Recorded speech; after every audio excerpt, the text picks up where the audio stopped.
In Reynolds several years ago.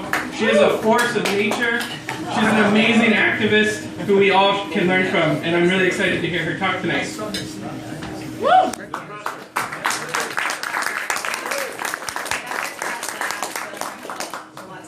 There. So I am going to read from a women's speech or a poster that's from 1970 that Jamie Partridge has had for 45 years. Which I think we should give him an applause for having a poster and a speech for that long. That's older than me, I'll be honest. So this is from the Women's War Daily, and it was published for the community by a group of Portland Sisters. I'm a Portland sister, and they were publishing during the time there was a People's Army Jamboree that was happening here that was veterans and it was pro-war, and so this is a call for sisters to come and kind of speak out against war and talk about the oppression that women have faced.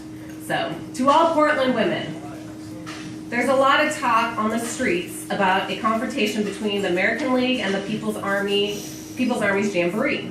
A lot of people feel upset and afraid. If you've been feeling this way, it's probably not such a new thing. Women spend a lot of time being afraid in society. Or if you've been feeling alienated, that's probably not a new feeling either. Women feel alienated from a lot of things that go on in this male-dominated culture. Right, sisters? Woo! Right? Yeah. Okay, what exactly do people feel afraid of? Well, what does the Oregonian tell us to be afraid of? Anything? You know, the Oregonian likes to tell us lots of things now. So mainly 3 things. That hordes of outside agitators will invade our city. They weren't talking about hipsters. That we will be the victims of premeditated anarchist violence, and that our hard-earned taxes will be spent on special privileges for a few. Because women have been oppressed people for so long in the home and on the job, we can really understand these 3 controversial topics. This consciousness, shared by all oppressed people, enables us to see through the myths of the government and its media. Who are the outside agitators?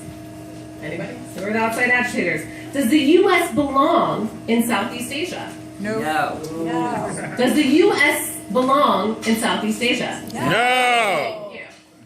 Do suburban cops belong in Albina?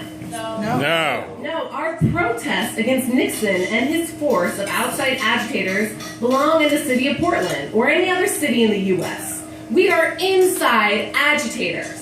Every woman that acts could be called an outside agitator because all of us are outside this system, a system that's dominated and controlled and led by a few rich white men. Let's be honest, they're white. It doesn't say white here, but they're white men. Okay? Whose interests simply aren't the same as ours. Who is the boss at our work? Who is the boss at our home? Who owns us? Women are the victims of violence every day of our lives. Where does the real violence in this society come from? Isn't it violent when a woman receiving welfare must suffer degradation and humiliation and still not get enough to live on? Isn't it violent when a woman's life and energy are steadily sapped by dehumanizing work at a place like Jansen's or any other place around where they're paid less than minimum, they're just below $15 an hour, right? Isn't it violent when a poor woman must pay $500 for an abortion or when she must resort to Lysol or coat hangers? Let's not go back, people. Let's not go back. Sometimes women are even victims of violence with the men we love, when he wants and we don't. There is a real difference between violence against property or violence against people. If you're breaking your chains and the chains get broken, that's violence to the chain, but it's healthy and it's necessary. Our government practices genocide against yellow people in Vietnam, Cambodia, and against black, brown, and red people at home. But when demonstrators vent his or her anger against a window, that's violence. Windows can be repaired. Lives can't. When a cop beats a kid over the head, that's law and order. When a pregnant woman in jail is denied proper medical care and the state threatens to take her child away, that's for her own good.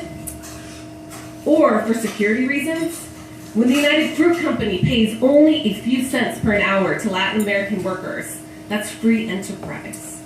But when a woman is forced to steal food to feed her family, she has committed an act of violence and is a criminal. Who's a criminal, people? Who's a criminal? Who gets the special privileges in this country? Not us. We only get the superficial ones, like not having to hold the door for ourselves, as if we couldn't. It's not much of a special privilege to work hard for 8 hours, then come home and cook dinner, clean the house, and comfort a tired husband, not to mention having energy enough to play with our kids. Men have the right to vote. Women had to struggle hard to win the same privilege.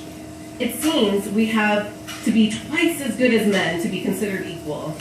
So when a bunch of kids ask to sleep in the park, like Occupy, why is that asking for a special privilege? Everybody should have the right to sleep in the park if they want to. It's a people's park, right?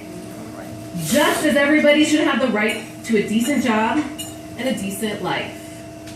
The real privileges go to the people with money and power. We want rights for all. We want rights for all. Privileges for none. What we've been taught to believe is that we are weak and passive creatures whose only interests are in the kitchen. We know that's a lie. We're getting together as women to share our feelings and learn how to express them to the rest of the world. Sisters, we've been separated far too long. Join us Tuesday, September 1st, 1970, at 11 a.m. Meet at the Women's Park, Southwest 4th and Main. We will march together as sisters, proud and strong. Hey!